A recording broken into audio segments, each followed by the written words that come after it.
Hello, I'm Sister Joanna Ionati, Art and Spirituality Coordinator at Wisdom House Retreat Center in Litchfield. Our words are very important.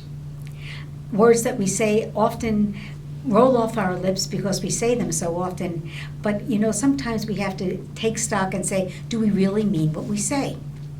Two words that come to mind are the words which make a very simple sentence, and those two words are, take care. Do we really mean that when we either write it to someone or say it to someone? Do we really have concern for the person that they do take care of themselves? Well, taking care with our words is important, but also taking care of our total selves is also important. This weekend at Wisdom House, we have with us noted lecturer Thomas Moore. Thomas Moore is a Jungian psychotherapist who has written the New York Times bestseller Care of the Soul and also its companion book Soulmates. Thomas is a often sought after international lecturer in the area of the interplay between spirituality and health. His program at Wisdom House this weekend is entitled Care of the Soul and Spirit. Thomas, your retreat with us this weekend is entitled Care of the Soul and Spirit. What difference is there between soul and spirit, or do you see one? Yes, I come from a long tradition, that there's a difference between the soul and spirit. It might be easier to start with spirit. Spirit is that part of our experience. It's not a thing, but it's a dimension of our experience that generally lifts us up, wants us to go ahead and upward. So any kind of meditation or ritual or awareness of something beyond normal life or physical world would be spiritual. That's why people go to a church, because they encounter that which is beyond the life that they know, that's very close to them. And also, spirit tends to be interested in the future. So a lot of times in the spiritual practice, people are thinking, can I progress? Can I get better? It's a kind of an upward movement. It's not only religious, too. Sometimes spirit can be seen as part of ordinary life, like being educated. Going to school might be a spiritual thing, insofar as you want to get ahead and you want to know a lot of things. You like to know as much as possible. We call it higher education, kind of going up. And the soul is in a different direction. I mean, these are very simple ways of putting it, but the soul is more downward and deep and embedded in ordinary life. So we talk about the soul as being very present in a home. So when you're at home, you feel that this is a very soulful place. In the soul, we like to be attached. So it's really a good thing for the soul to be attached to your home and to the place where you live, and to your family, to people, that sort of thing. Spirit tends to prefer detachment. So there's something else in us that wants to be detached and separated. Soul is also our deepest emotions. And anything deep really is, the image of deep is very important for the soul, down and deep. So deep thoughts, deep relationships, deep connections, deep memories, all these things. In fact, that's something to point out, that the soul prefers the past to the future. So memory is very important for the soul. You get together with your family, you talk about things that happened long ago, and that it creates a bond between you, and it's very important. Your heart kind of glows and comes to life, because that's important to the soul, to remember things. So just as the spirit tends to like to move ahead into the future, the soul loves the past and loves to be connected to the past. Why do you think there has been this explosion of interest in spirituality among the laity in, let's say, maybe even just the last 20 years? There's been a great interest lately in spirituality. I think part of it is that the world is changing a lot. I don't know if we realize how much we're affected by the changes in the world. So, science and medicine are telling us that they know the answers to all of our deepest questions, and they would like to be able to tell us how everything works and how we should live and all that kind of thing.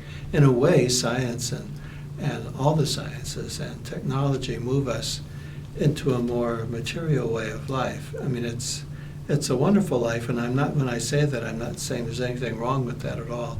But it does move us into a materialistic way of life. And I think there's a rebound to that, a reaction to it. People, everywhere I go, people say to me, is this all there is? Mm-hmm. So they hear science telling them, explaining everything to them. They see that very interesting and rich material life is being offered. But there is not much spirituality in the culture. So people are feeling that absence and that lack, and they're saying, where is it? I need something else. And there's a lot of people are seeking, they're looking. So one of the primary ways or modes that people are spiritual today is in the mode of seeking. I don't think that's the only way possible. A lot of people are looking for answers to their questions in a place where they can be satisfied. And what they're finding is that the traditional churches don't really satisfy them. I don't think it's that they don't need what the churches offer, but that the need now is so strong, and they need more spiritual direction and information, and they haven't been getting it enough from the churches. That would be my assessment of it. Mm-hmm. So they're looking all over the place. They go looking to other countries and other cultures and other religions.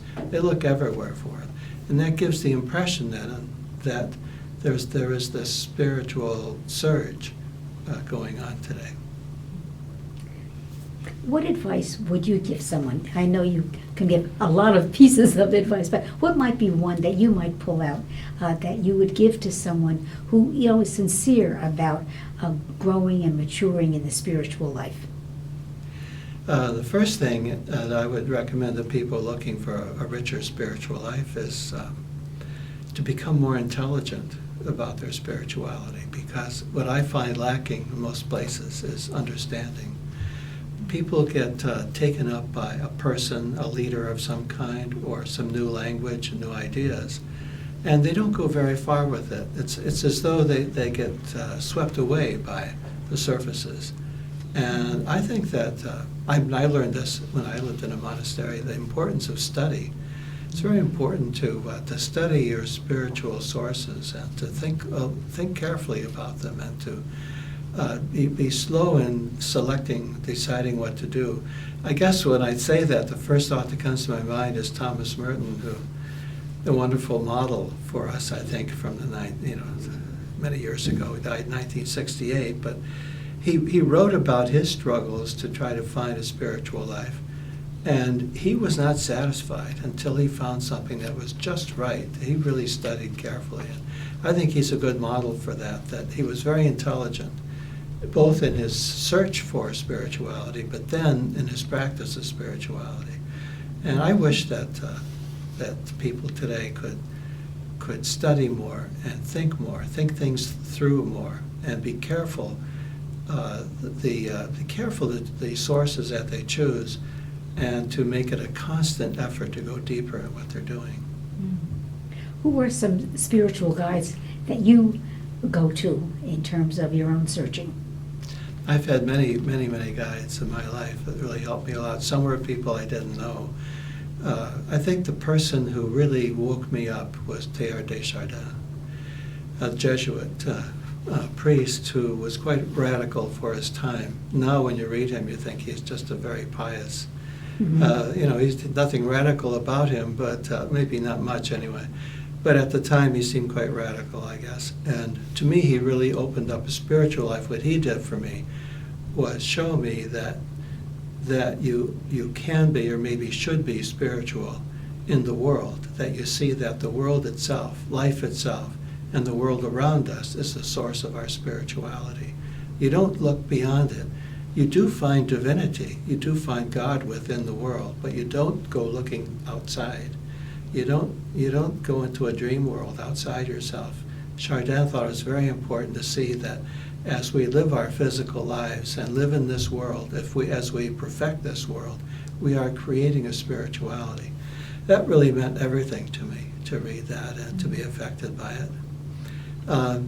I could go on for a long time. The next person that really affected me was a Lutheran theologian, Paul Tillich.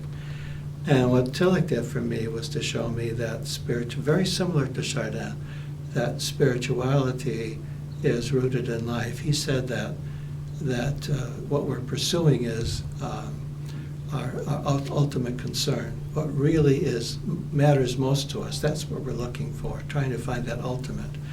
And he thought that it was within culture, so that we have to develop a life in the arts could lead us to our spirituality. And I still believe that very strongly, that art that's a very Catholic thing to say, because the Catholic tradition understands the role of the arts and spirituality.